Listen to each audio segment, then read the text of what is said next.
তো সমাজ একটা নারীকে অনেক বেশি জাজ করবে একটা পুরুষের তুলনায় একই ঘটনার জন্য, যে আছে নিশ্চয়ই কিছু ছিল, না হলে তো এরকম ইমেজেস বের হয় না। Restrictions and boundary consciousness, two separate things. You need to be boundary conscious. আমাদের একটা মিথ আছে যে নারীকে নিরাপদ থাকতে গেলে তাকে অদৃশ্য হতে হবে, তাকে নিঃশব্দ হতে হবে। এগেইন পিতৃতান্ত্রিক ওই কাঠামোর মধ্যেই পড়ে। আমি এটাকে পাল্টাতে চাই, মানে visibility should not be a risk, rather should be the strength. একটা ফিমেল কলিগকে হয়তো রাত 12টায় ফোন দেওয়া যেত না ডিরেক্টলি, বাট একটা মেসেজ কিন্তু সামটাইমস উই ফিল যে মেবি অ্যাকসেপ্টেবল। একটা মিডনাইট মেসেজিং বলে একটা টার্ম আছে, আমরা বলতেছি একটা কাজের একটা খবর নিচ্ছি রাত 12টার সময়, ওটা থেকে leading to how you are doing today.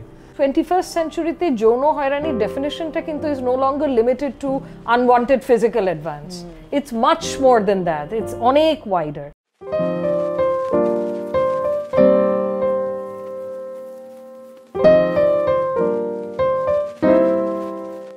Hello everyone, আপনাদের সবাইকে স্বাগতম আমাদের আজকের পডকাস্টে। আমাদের আজকের পডকাস্টটি সাজিদা ফাউন্ডেশনের আয়োজন করা 16 Days of Activism Against Gender-Based Violence।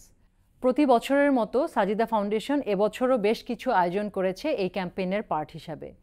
এবছরের থিম হচ্ছে unite to end digital violence against all women and girls. এই থিম থেকে আমরা আসলে বুঝতে পারছি যে আমাদের আজকের আলোচনার মুখ্য বিষয় হবে ডিজিটাল ভায়োলেন্স বন্ধ করার জন্য আমরা কী ধরনের পদক্ষেপ নিতে পারি। আজকে আমাদের এই পডকাস্টের পার্ট হিসাবে আমরা আপনাদের তিনজনকে আমরা ইনভাইট করেছি। আমাদের সাথে উপস্থিত আছেন আমাদের ডেভেলপমেন্ট প্রোগ্রামে, সাজিদা ফাউন্ডেশনের ডেভেলপমেন্ট প্রোগ্রামের ডিরেক্টর তামান্না ফেরদৌস আপা। আমাদের সাথে আছেন নোমান ভাই, আমাদের এইচআর অ্যান্ড ক্যাপাসিটি বিল্ডিং টিমের ডিরেক্টর সাজিদা ফাউন্ডেশনের। এবং তৃতীয় যিনি আছেন, probably she needs no introduction, বা তারপরেও আমি বলি, রাশনা ইমাম। Barrister Rashna Imam is a senior advocate of the Supreme Court of Bangladesh. She is also the managing partner of Akhtar Imam and Associates. Welcome. আমি প্রথমেই চলে যাচ্ছি তামান্না আপার কাছে। তামান্না আপা, আপনি তো ডেভেলপমেন্ট ফিল্ডে অনেকদিন ধরে কাজ করছেন, তো আপনি যখন আন্ডার প্রিভিলেজদের নিয়ে কোনো প্রোগ্রাম ডিজাইন করেন, এখনকার যুগে তো অনেক ধরনের, আমরা যখন প্রোগ্রাম ডিজাইন করি আমরা দেখছি আমরা অনেক অনলাইন কার্যক্রম করি, বা আমরা লাইভলিহুড অ্যাক্টিভিটিও আমরা যেগুলো বলি, বা স্কিলস যেগুলো ডেভেলপ করা হয়, এগুলো অনেক কিছুই এদের আউটকামগুলো অনলাইন বেসড হয়, বা ওনারা অনেক ধরনের প্রোডাক্টসও বানান যেগুলো ধরেন অনলাইনে ওনারা মার্কেটিংও করেন। তো সেই সব ক্ষেত্রে আপনি কি ধরনের ভায়োলেন্স এখন আপনি ডেভেলপমেন্ট সেক্টরে দেখতে পাচ্ছেন, এবং আপনার মনে হয় যে কি ধরনের প্রচেষ্টা নেওয়া উচিত এই ধরনের ডিজিটাল ভায়োলেন্স বন্ধ করার জন্য? ধন্যবাদ শামিরা আপা। অনলাইন প্ল্যাটফর্মটা এখন একটা অপরচুনিটি হয়ে দাঁড়িয়েছে, নারী বলেন, কিশোরী বলেন, বা ইন জেনারেল সবার জন্য। বিশেষ করে নারী এবং কিশোরীদের কথা আমি বলবো যে তাদের পড়াশোনার ক্ষেত্রে, বা আপনি যেটা বললেন যে ব্যবসা, তাদের পণ্য বিক্রির ক্ষেত্রে কানেকশনের জন্য, আউটার ওয়ার্ল্ডের সাথে কানেকশনের জন্য অনলাইনটা একটা হিউজ অপরচুনিটি। এটা যেমন অপরচুনিটি, এটা একটা রিস্কও নিয়ে আসছে ইদানিং। কীভাবে যে বুলিং হচ্ছে, তাদের ছবি বা ভিডিওটাকে মিসইউজ করা হচ্ছে, তারপরে আর্থিক একটা মানে স্ক্যামিং হচ্ছে। পরিবার, সমাজ এই জিনিসগুলোকে খুব একটা পজিটিভলিও দেখছেন না, তারা দেখছেন যে এটা নারী বা কিশোরীরই দোষ। তো এই জিনিসগুলো আরও বেড়ে যাচ্ছে ইদানিং। যতটাই অ্যাক্সেসিবিলিটি বাড়ছে, এই ধরনের রিস্কও বেড়ে যাচ্ছে। ডেভেলপমেন্ট প্রোগ্রামের দিক থেকে বা এই সেক্টরে থাকার কাজ করার সুবাদে আমার যেটা মনে হয় যে এই ধরনের রিস্কগুলো আমরা ছোট ছোট পদক্ষেপের মাধ্যমেই হয়তো মিনিমাইজ করতে পারি। যেমন আমরা হয়তো অনেকেই জানি না, বা যারা এখন অনলাইনে কানেক্টেড হচ্ছে তারা হয়তো জানেন না যে অনলাইনে কোন প্রোডাক্ট, মানে কোন ইনফরমেশনটা শেয়ার করা যাবে, কাকে কোনটা দেয়া যাবে, কোথায় ব্যারিয়ারটা না বলতে হবে। তো এই ধরনের ছোট ছোট যদি আমরা স্কিল ডেভেলপমেন্টের সাথে সাথে যদি অ্যাওয়ারনেস রেইজিংয়ের একটা কম্পোনেন্ট যোগ করি, যেটা কিনা সাজেদার আছে, আমাদের সাইবার হাইজিনের যে প্রোগ্রামটা চলছে, এখানে কিন্তু এই কাজটাই করা হয়।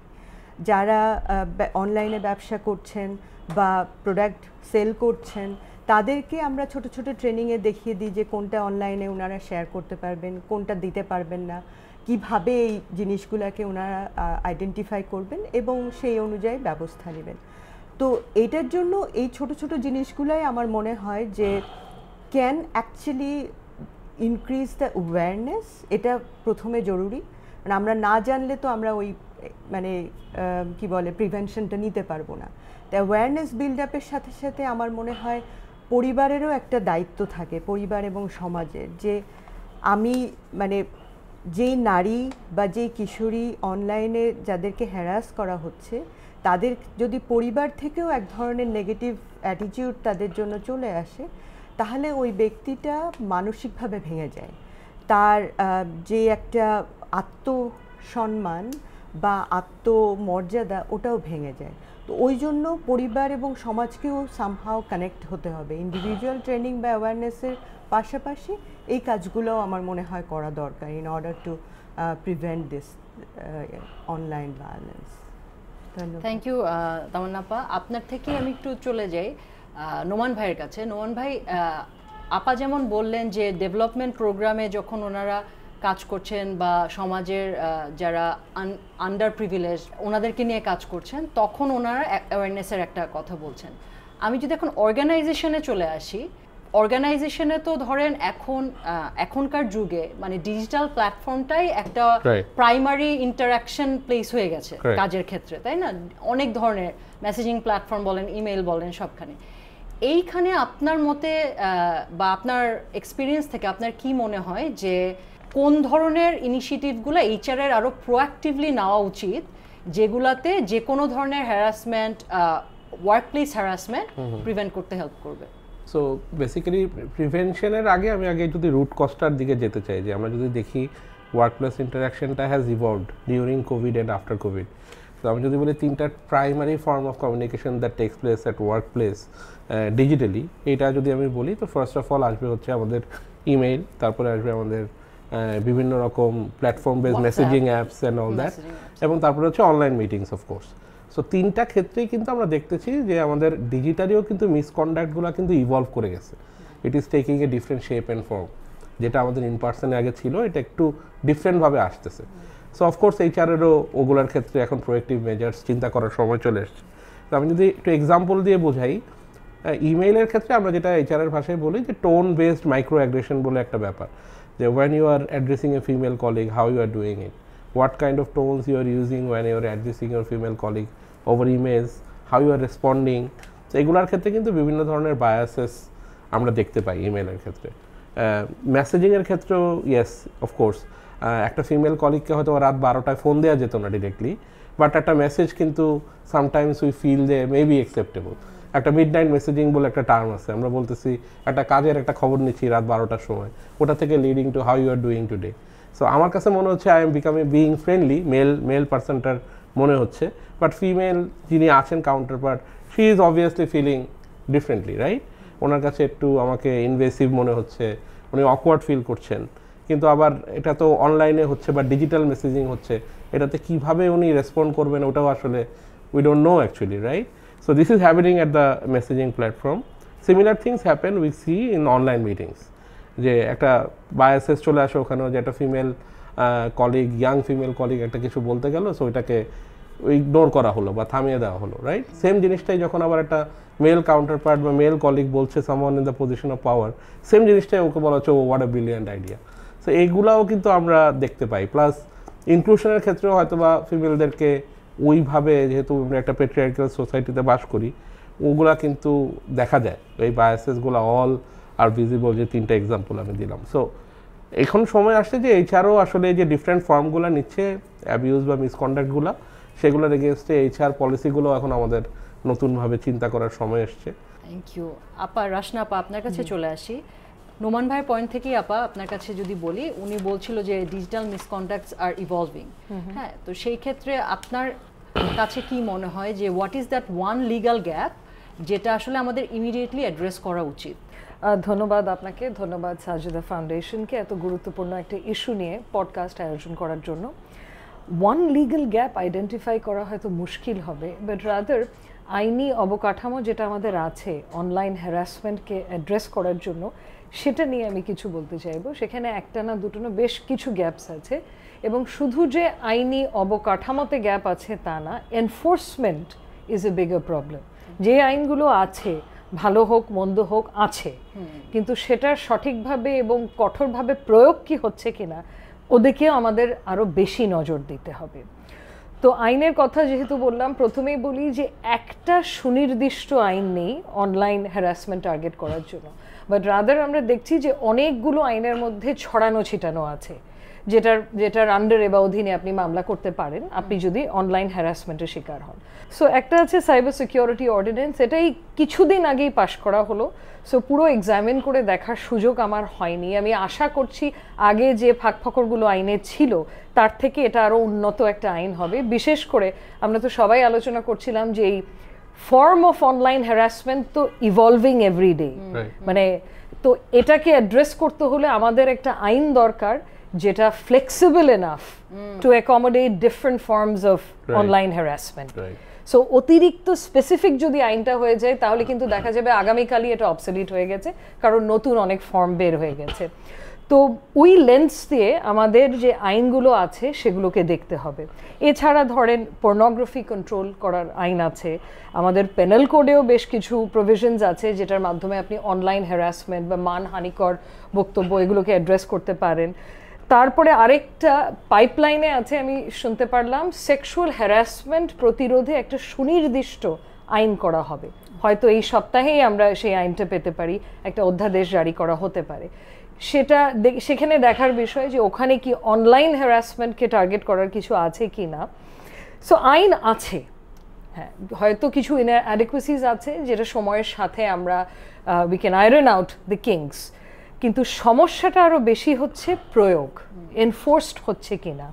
এখানে দেখতে পাচ্ছি যে প্রবলেমটা অনেক রকম।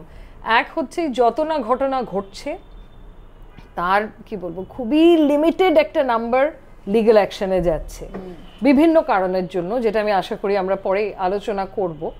এবং যারা লিগ্যাল অ্যাকশন ফাইল করছে বা কোনো আইনি পদক্ষেপ নিচ্ছে সেটার সাথে যদি আপনি কম্পেয়ার করেন যে কনভিকশন কত হচ্ছে, অত্যন্ত লিমিটেড। সো সেখান থেকেই কিন্তু মোটামুটি অবভিয়াস হয় এই গ্যাপটা কেন আপা, এই যে এই তার মানে এনফোর্সমেন্টের একটা বড় ধরনের ঘাটতি আছে। ধরেন এটার এক তো হচ্ছে যে লিমিটেড সংখ্যক এগিয়ে এসে ফাইল করছে, এটা তো একটা বড় ধরনের কারণ হচ্ছে আমাদের পিতৃতান্ত্রিক সমাজ ব্যবস্থার কারণে ভিকটিম ব্লেমিংয়ের টেন্ডেন্সির ভয়ে কেউ এগিয়ে এসে ফাইল করতে চায় না। এবং শুধু তাই নয়, আমি ধরেন পুলিশ স্টেশনে গিয়ে যদি একটা জিডি করিও, হতেই পারে না, অ্যাকচুয়ালি হচ্ছে যে নানা ধরনের প্রশ্নের সম্মুখীন হতে পারে যে আচ্ছা আপনি এই বক্তব্য করলেন কেন অনলাইন, তার জন্যই তো এইসব ধরনের অশ্লীল কমেন্টস এসছে, আপনি তো না কমেন্ট করলেই পারতেন। যেরকম আমরা সবসময় শুনে থাকি না সেক্সুয়াল হ্যারাসমেন্ট কেসেস, যে এরকম কাপড় পরেছিলেন কেন, you are inviting comments, asking for comments. So এই ভিকটিম ব্লেমিং এর টেন্ডেন্সিটা ইজ দ্য মেইন রিজন কেন এগিয়ে এসে ফাইল করে না, এটা একটা। দ্বিতীয়ত হচ্ছে এই যে আমাদের পুলিশ স্টেশনে এখন যদিও সাইবার সাপোর্ট ইউনিটস আছে ফর উইমেন, একদম ডেডিকেটেড, কিন্তু তাদেরও ট্রেনিংয়ের ঘাটতি আছে। মানে আরও এরকম ইউনিট দরকার, আমাদের নারী পুলিশ অফিসার্স ডিপ্লয় করতে হবে এসব সেন্সিটিভ কেসেস হ্যান্ডেল করার জন্য। কারণ অটোমেটিকলি যেটা দেখি যে পুরুষরা হয়তো অতদূর সেন্সিটিভ হয় না ইস্যুটার ব্যাপারে। অ্যান্ড আরেকটা হচ্ছে যে ধরেন আমাদের সাইবার ক্রাইমস ট্রাইব্যুনাল যেগুলো আছে, যেখানে মামলাগুলো ইভেন্চুয়ালি যায়, বিচার হয়, ওনাদের ট্রেনিংয়ের ঘাটতি আছে, ওখানেও জেন্ডার সেন্সিটাইজেশন ট্রেনিং দিতে হবে। কারণ আপনি যদি পরিবেশটাকে, ন্যায় বিচার পাওয়ার পরিবেশটাকে যদি আমরা নারী বান্ধব না করি, যদি হস্টাইল করে রাখি একটা নারীর জন্য, তাহলে তো কেউই এগিয়ে আসবে না। কারণ এটা তাদের জন্য, ভিকটিমদের জন্য সেকেন্ড টাইম ট্রমা হবে, যে একবার তো ট্রমাটাইজড হয়েছি ভিকটিম হয়ে অফ অনলাইন হ্যারাসমেন্ট, এখন পুলিশ স্টেশনেও ট্রমাটাইজড হচ্ছি, কোর্টে গিয়েও ট্রমাটাইজড হচ্ছি। কারণ দেখা যাচ্ছে যে হয়তো ইন্টেনশনালি না, কিন্তু ওনারা জানেন না কিভাবে ডিল করতে হবে এই ধরনের সেন্সিটিভ কেসেস। সো আমাদের জাজেস হ্যাভ টু বি ট্রেন্ড, আমাদের প্রসিকিউটার্স have to B trend, police needs training, specially এই জেন্ডার সেন্সিটাইজেশনের ট্রেনিংটা অত্যন্ত গুরুত্বপূর্ণ। আরেকটা হচ্ছে যে ধরেন একটা ট্রাইব্যুনাল যখন বিচার করবে, they will do it on the basis of evidence. So এখানে কিন্তু digital forensics becomes very important. So আমাদের এখানে আরও রিসোর্স ঢালতে হবে, ট্রেনিং দরকার। ডিজিটাল ফরেনসিক্স বলতে আমি বোঝাচ্ছি যে চিহ্নিত করতে হবে এই সোর্স অফ ডিজিটাল এভিডেন্সগুলো কী কী, এগুলো প্রিজার্ভ করতে হবে, কোনো ধরনের ট্যাম্পারিং হলে এগুলো ইউজ করা যাবে না মামলায়। তারপরে হচ্ছে এগুলো অ্যানালাইজ করতে হবে। এই পুরো জিনিসটা ক্যাপাসিটি বিল্ডিং দরকার, রিসোর্সেস ঢালতে হবে, ট্রেন করতে হবে, যাতে করে এসব কারণেই কিন্তু এনফোর্সমেন্টের ঘাটতিটা দেখছি। কথাটার প্রেক্ষিতে একটু যদি জিজ্ঞেস করি, আপনি যেটা বললেন যে ক্যাপাসিটি বিল্ডিং দরকার, সো এই ক্যাপাসিটি বিল্ড যেই করবে, যেই রিসোর্স, সেরকম রিসোর্স কি আমাদের এনাফ আছে? এখানে অনেস্টলি দরকার হচ্ছে রাজনৈতিক সদ ইচ্ছে এবং পলিটিক্যাল কমিটমেন্ট। আমরা এখনো ওভাবে দেখতে পারিনি। যে নারীর প্রতি সহিংসতা বা এখন সাইবার বুলিং যে একটা কি বলবো দানবের রূপ ধারণ করছে, বিশেষ করে যারা যে নারীরা সবচেয়ে বেশি ভুক্তভোগী, যারা পাবলিক লাইফে জড়িত, যেরকম ফিমেল পলিটিশিয়ানস যারা রাজনীতিতে আছে বা মিডিয়াতে যারা কাজ করছে, জার্নালিজমে, অ্যাক্টিভিজমে যারা আছে, অকথ্য ভাষায় ট্রোলিং, তাদের কথা বাদই দিলাম। আমি নিজের এক্সপিরিয়েন্স আপনাকে বলি যে আমি তো একজন আইনজীবী, সো জনস্বার্থমূলক একটা মামলা করেছি। তো মামলাটা অনেক কাভার্ড হয়েছে পত্রপত্রিকায়, নিউজ পেপারে, এটা বহুল আলোচিত একটা মামলা ছিল মেডিকেল নেগলিজেন্সের। সো আমরা যাদের বিরুদ্ধে মামলাটা করেছি তারা বেশ শক্তিশালী।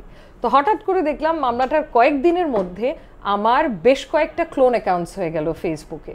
অ্যাকাউন্টগুলো খুলে যখন আপনি ভিতরে ঢুকবেন দেখে মনে হবে আমারই অ্যাকাউন্ট, কারণ আমার অ্যাকাউন্ট থেকে নেয়া উপরের বেশ কিছু পোস্ট এবং ব্যক্তিগত ছবি, মানে পরিবারের সাথে ছবি, দিস দ্যাট। ওই অ্যাকাউন্ট থেকে তারপরে অনেককে থ্রেটস দেওয়া শুরু করলো, অর্থ দাবি করা শুরু করলো, হুমকি দামকি, নানা ধরনের মেসেজেস। সো তারাও আমাকে তখন মেসেজ করেছে যে আপা এটা কি আপনার অ্যাকাউন্ট? তো মনে হচ্ছে না, কারণ আপনি তো এ ধরনের কাজ করার মতো মনে হয় না আমাদের। তারপরে আমি জিডি করার আগেই ক্লোন অ্যাকাউন্টগুলো গায়েব হয়ে গেল। সো যা ড্যামেজ করার তো হয়ে গেছে ততদিনে। অনেকেই হয়তো ভেবেছে এগুলো আমার অ্যাকাউন্ট, ওখানে বেশ আবল তাবল পোস্টও ছিল। তো মানে the speed at which we have to identify these crimes, এইটাও is something we need to work on. কারণ এভিডেন্সই তো চলে যাচ্ছে, তখন আমি মামলা করে বা জিডি করে তো লাভ নেই। অ্যান্ড এটা হয় যে আমি তো তাও অল্প স্বল্প কি বলবো ভুক্তভোগী, মানে যাদেরকে মানে কি বলবো যারা আরো সিরিয়াসভাবে ভিকটিম, তাদের তো অনেক ধরনের ড্যামেজ হয়ে যায় সোসাইটিতে। অ্যান্ড হয়তো আনফর্চুনেটলি আমাদেরকে মানে নারী এবং পুরুষদেরকে তো একইভাবে দেখে না সমাজও। সো সমাজ একটা নারীকে অনেক বেশি জাজ করবে একটা পুরুষের তুলনায় একই ঘটনার জন্য, যে ও আছে নিশ্চয়ই কিছু ছিল, না হলে তো এরকম ইমেজেস বের হয় না, না হলে তো এরকম অশ্লীল বক্তব্য করে না, she must have done something to deserve it. Sorry আমি বেশি সময় নিয়ে নিলাম। না না, নট এট অল। তামান্না আপা, আপনার কাছেই আমি রাশনা আপার কথা থেকে আপনার কাছে যদি আবার একটু আসি, এই যে উনি ক্যাপাসিটি বিল্ডিংয়ের একটা কথা বলছেন, তো আমরা সাজিদা ফাউন্ডেশনে যেসব আন্ডার প্রিভিলেজ মানুষদের নিয়ে কাজ করি, ওইখানে তো ধরেন এই নলেজের ঘাটতিটা আরও অনেক বেশি, তাই না? কি হচ্ছে বা কি আমার স্টেপস হওয়া উচিত, এইগুলা নিয়ে তো আসলে তাদের নলেজের ঘাটতি আরও অনেক বেশি আমাদের চেয়েও। তো সেই ক্ষেত্রে কি আমরা কোনো পদক্ষেপ নিচ্ছি বা আমাদের কি করা উচিত? আবারও ধন্যবাদ আপা আপনাকে। পদক্ষেপ নিচ্ছি সাজিদার, যে আমি যেটা বললাম একটু আগে, যে আমাদের সাইবার হাইজিন বলে যে প্রজেক্টটা, এটা এই ডুজ অ্যান্ড ডোন্টস এইটাই মানুষকে মানে শেখানোর একটা প্রাইমারি স্টেপ আমি বলবো।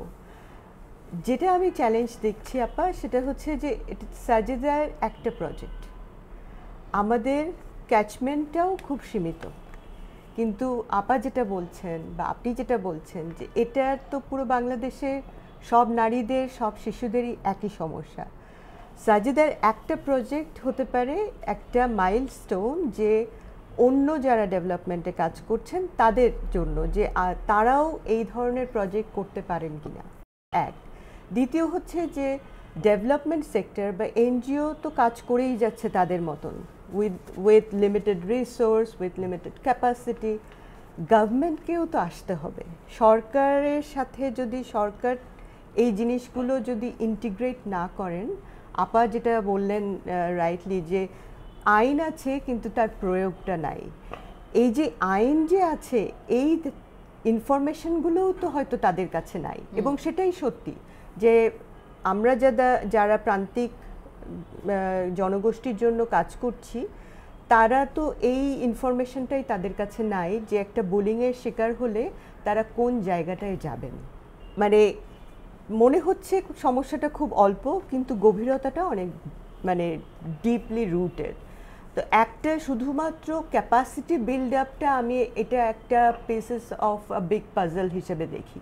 এর সাথে যে অন্যান্য পিসেসগুলো, এগুলো একসাথে না করলে আপা ক্যাপাসিটি বিল্ডিংয়ের ওই একটা নিয়ে কাজ করলে হবে না। মানে ইনফরমেশনটা গ্রাসরুট লেভেলে যেতে হবে। এনজিও ডেভেলপমেন্ট সেক্টরে আমরা যারা কাজ করি তারা করছি, বাট গভর্নমেন্টের একটা বাইং ইন থাকতে হবে। এবং শুধুমাত্র যে গভর্নমেন্টের বাইং ইন কীভাবে, সেটাও আমাদেরকে বলতে হবে যে কোন কোন জায়গায় মানে এই ইনফরমেশনটা ওনারা গেলেই পাবেন, প্রোঅ্যাক্টিভলি কাজ করবেন। পুলিশের কথা আপা বলেছেন, পুলিশ কি আর দে ট্রেন্ড, আর দে কেপেবল, আর দে ইনফর্মড? এই জিনিসগুলো একটার সাথে আরেকটা কানেক্টেড আপা। তো এই জিনিসগুলো যদি আমরা সব একসাথে না করি, তাহলে ওই মানে আমরা যেটা দেখছি এখন সেটা একটা আইসবার্গের টিপটা দেখছি। ওটা যে মানে বড় যে পিসটা যেটা কিনা আমরা দেখছি না, ওটাকে আর আমরা অ্যাড্রেস করতে পারবো না। Very good point. নোমান ভাই, আপনার মতে একটা অর্গানাইজেশনের পার্সপেক্টিভ থেকে অর্গানাইজেশনের লিডারদের কী ধরনের রোলস অ্যান্ড রেসপন্সিবিলিটি থাকা উচিত, যেটাতে তারা আসলে এই যে ডিজিটাল হ্যারাসমেন্ট বা এই ধরনের জিনিসগুলো ডিসকারেজ করবে, বা একটা অর্গানাইজেশনের আসলে কালচারই হবে এটা ডিসকারেজ করা? রাইট, সো গ্রেট কোশ্চেন শামিরা আপা, থ্যাংক ইউ সো মাচ। যেটা বলছিলাম যে আমাদের রাশনা আপা যেটা বলছিল ওনার কথায় যে political goodwill and why this is so important, এই সেম জিনিসটাই কিন্তু ওয়ার্ক প্লেসে লিডারশিপ বিহেভিয়ারে সিমিলারলি ইম্পর্টেন্ট। কারণ why important? Because leadership is about role modelling, right? So একটা লিডার কি রোল মডেল করছে, কি এক্সাম্পল সেট করছে, ওটাই কিন্তু ওয়ার্ক প্লেসের কালচারটাকে ডিফাইন করে দেয়, রাইট? সো আমি যদি দেখি একটা লিডার ওর ম্যানেজার একটা ওয়ার্ক প্লেস, সে সার্কাস্টিক কমেন্টস বা সার্কাস্টিক সেন্টেন্সেস ইউজ করছে ইন ইমেইল, সে ওই মিডনাইটিং মেসেজিং, আগে যেটা বললাম, সে মিডনাইটিং মেসেজিং করছে তার ইয়াঙ্গার ফিমেল কলিগদের সাথে। সে দেখা যাচ্ছে যে যখন একটা অনলাইন মিটিং হচ্ছে সে ইনক্লুসিভ না, সে একটা ফিমেল যখন একটা কমেন্ট করছে, কোনো একটা ইনপুট দিচ্ছে, সেটাকে সে ইন্টারাপ্ট করছে, ভয়েস ওভার করছে, যে কোনো কারণে সেটাকে ইনক্লুশন হিসাবে নিচ্ছে না। So if this examples are set, it becomes a norm in the work place. ওটাই কিন্তু এই টিম মেম্বাররা বা আচ্ছা নোমান ভাই, এটার সাথে একটু যদি আমি অ্যাড করি, অনেক সময় কি আমরা এইটা এনশোর করতে গিয়ে অনেক সময় আমরা এই ধরনের কমেন্টস শুনি যে আচ্ছা একটা ফ্রেন্ডলি এনভায়রনমেন্টে আমি বেশি রেস্ট্রিকশনস দিয়ে দিচ্ছি, আমি একটা আমাদের কলিগদের মধ্যে একটা হয়তো ফ্রেন্ডলি এনভায়রনমেন্ট করা যেত, বাট এত প্রোটোকলসের কারণে হয়তো আমাদের ওই ন্যাচারাল বন্ডিংটা হচ্ছে না। এটা একটা understanding issue Shamira, because restrictions and boundary consciousness to separate things. You need to be boundary conscious, এইটা ভেরি ইম্পর্টেন্ট। এইখানে আসলে কিভাবে কি মানে করা যেতে পারে অর্গানাইজেশনে, যেখানে ধরেন এই ডিস্টিংশনটা সবাই ক্লিয়ারলি বুঝতে পারে? Leadership has to be clear, leadership has to be respectful, and what I said just যে বাউন্ডারি কনসিয়াস হতে হবে, এবং লিডারশিপকে নিজেদেরকে অ্যাকাউন্টেবল করতে হবে, এবং খুব আর্লি ইন্টারভেনশন করতে হবে। সাপোজ আমি যদি একটা উদাহরণ দিই, একটা ইয়াং ফিমেল কলিগ আমার টিমের আমাকে এসে বলল, ভাইয়া যে আমার আরেকটা কলিগ ফ্রম সেম টিম, ও আমাকে রাত 12টায় এরকম হঠাৎ করে মেসেজ দিচ্ছে, না নাথিং ওরকম তেমন কিছু না, কিন্তু এরকম আই ফিল অকওয়ার্ড, আমার হাজব্যান্ড বেঁচে যাচ্ছে, কোশ্চেনের সম্মুখীন হতে হচ্ছে আমাকে, I feel awkward, what should I do? Now, as a leader, I can do two things. I can tell her to deal with it. This happens at the organization, and আমি ওটা করে দিলাম, that becomes a norm. Do you want to do that? Or should I just say and talk to the male colleague, hey, this is the boundary, you are breaking the boundary, you should not do this, just stop doing this, this is not acceptable. Now, these two different behaviors from a leader at the workplace will set the culture the organization will operate in. This is the difference. This is where leadership comes in and making a difference in creating an organizational culture. So আপনি যদি ওই একটা গুগলের একটা আর্টিমাস বলে project ছিল, এবং দেখা গেছে যে একটা ওয়ার্ক প্লেসের হাই পারফরমেন্স বা একটা ওয়ার্ক প্লেস আর একটা টিম ভালো করবে কিনা, এটা যে কোনো এলিমেন্টের থেকে সবচেয়ে বেশি নির্ভর করে whether you are being able to create an organization or a team where psychological safety is there. So as a leader, যারা বেশ কয়েকজন লিডার মিলে একটা অর্গানাইজেশনের টোনটাকে সেট করে, সেই সাইকোলজিক্যাল সেফটি আমাদেরকে ক্রিয়েট করতে হবে। রাশনাপা, আপনি যেটা বলছিলেন এর আগের আপনার কনভারসেশনে, এবং নোমান ভাইও যেটা এখন বললো যে একটা অর্গানাইজেশনের এনভায়রনমেন্টের কথাটা, যে ইটস ইম্পর্টেন্ট, এবং আপনিও বলছিলেন যে আমি যে আইনের প্রয়োগটা বা কেউ যখন গিয়ে একটা বুলিংয়ের এগেনস্ট একটা অ্যাকশন নিবে, সেই এনভায়রনমেন্টটা আসলে দরকার। তো এখনও আমরা যেটা দেখি, যেটা আপনি বলছিলেন যে আইন আছে কিন্তু সেটার উপরও অ্যাক্ট হয় না, বা আমারও যদি কিছু খারাপ লাগে এটা নিয়ে শুধু আইনই তো অনেক পরের ব্যাপার, হয়তো আমরা তো এটা নিয়ে কথাও বলি না অনেক সময়, খারাপ লাগলো বা যেটাই আমার সাথে হলো। সো আমি যদি আসলে লিগ্যাল অ্যাকশনও কোনো কিছুতে নিতে যাই, সেই ক্ষেত্রে বাংলাদেশে আসলে এটা কতটা সহজ এবং বা এটা কতটা উৎসাহিত করা হয়, বা আসলে করা তো হয় না আমরা যেটা শুনলাম। তো সেই ক্ষেত্রে আসলে কি করা যেতে পারে, যে এটা আসলে আমরা একটা মানে এটা একটা নর্মালাইজ করা, যে এরকম কোনো বিহেভিয়ার হলে এটা আসলে লিগ্যাল অ্যাকশনেই যাবে, এটাকে নর্মালাইজ করার জন্য কি করা দরকার? কি করা দরকার, এই প্রশ্নটার উত্তর দিতে হলে প্রথমে I think we need to identify যে কী কারণে হচ্ছে, আরও সুনির্দিষ্টভাবে কিছু দূর আমরা অলরেডি আইডেন্টিফাই করেছি।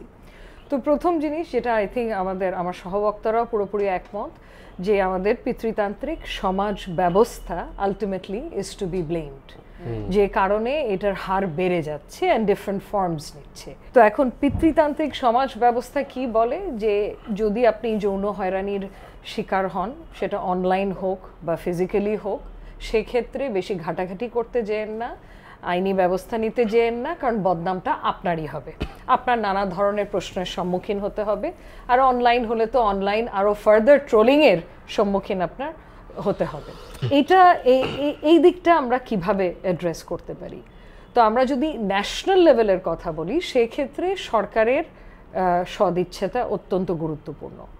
সরকার কি করতে পারে? সরকার ন্যাশনাল লেভেল ক্যাম্পেইনস করতে পারে, যে ক্যাম্পেইনের মাধ্যমে আমাদের সচেতনতা বাড়াবে কি কি ব্যাপারে। প্রথমত তো হচ্ছে আমাদের অধিকারগুলো কি, আমাদের আইনি যে অধিকার আছে এই ব্যাপারে সেগুলো কি, আইনি কি কি প্রতিকার আমরা পেতে পারি। তারপরে হচ্ছে কোন ধরনের বিহেভিয়ার বা কন্ডাক্ট হ্যারাসমেন্টের আওতায় পড়ে, কোনটা পড়ে না। কারণ এটা নিয়েও কিন্তু আনফর্চুনেটলি আমরা যদিও 21st সেঞ্চুরিতে বেশ কনফিউশন আছে, একটা ধোঁয়াশার মতো আছে, যে এটা কি অ্যাপ্রোপ্রিয়েট না এটা অ্যাপ্রোপ্রিয়েট না। অ্যান্ড দেখা যায় অনেক সময় ইন্টেনশন না থাকতেও, একটা ইনস্টিটিউশনাল লেভেলের কথা বলছি, আমাদের পুরুষ যে কলিগরা আছেন বা সহকর্মীরা, ওনারা হয়তো এমন বিহেভিয়ারে মানে এমন কিছু করছেন যেগুলো যৌন হয়রানির ডেফিনেশনে পড়ছে, লিটারালি লিগ্যাল ডেফিনেশনের মধ্যে পড়ছে, কিন্তু ওনাদের ধারণাও নেই। তো কারণ এটা হচ্ছে কি, যৌন হয়রানির যে একটা ডেফিনেশন আছে, একটা মহামান্য হাইকোর্ট বিভাগের রায় আছে যেখানে যৌন হয়রানির একটা এলাবোরেট ডেফিনেশন বা সংজ্ঞা দেওয়া আছে। ওখানে অনেক ধরনের কন্ডাক্ট, যার মধ্যে কিন্তু অনলাইন মেসেজিং, কিছু টাইপের মেসেজিং, ইমেল করা, ইনফ্যাক্ট জেস্টার্স, যে আপনি মুখেও কিছু বলবেন না, লিখবেন না, বাট আপনার অঙ্গভঙ্গি থেকেও যৌন হয়রানি হতে পারে।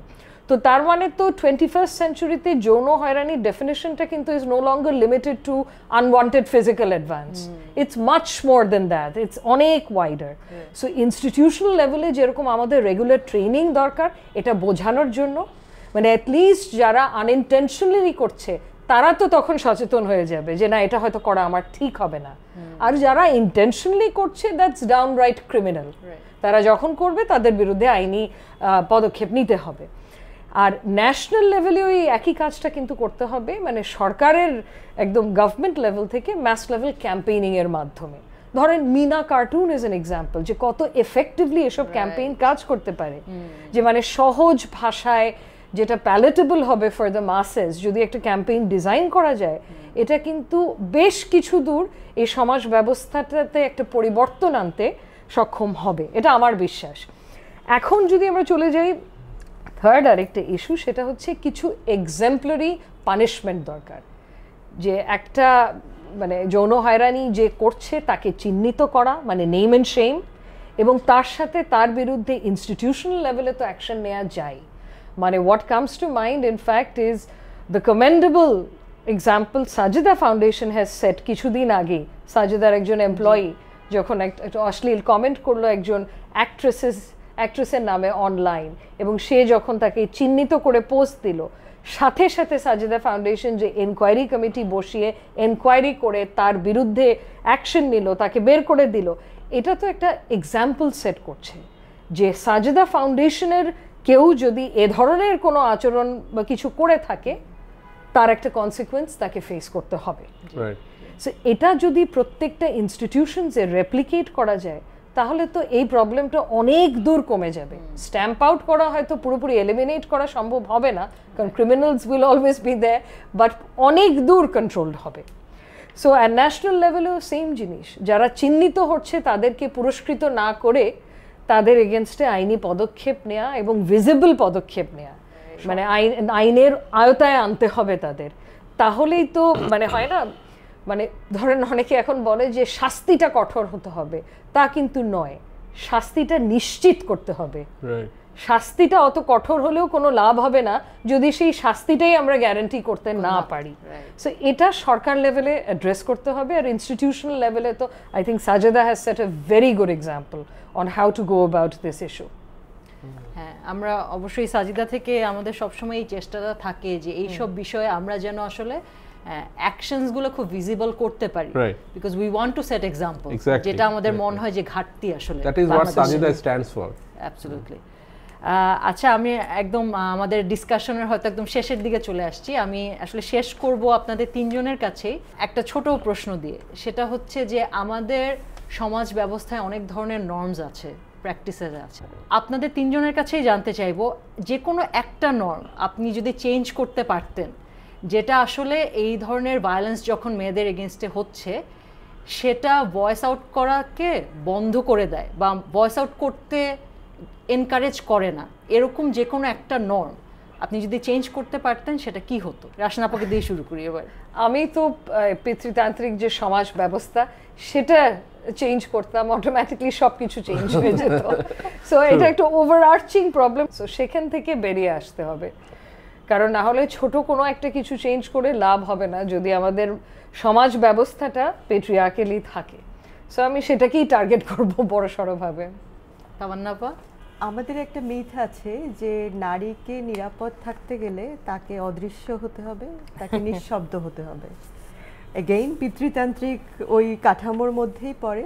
আমি এটাকে পাল্টাতে চাই, মানে visibility should not be a risk, rather should be the strength, এবং আমাদের ওই ভয়েসটাই আনতে হবে।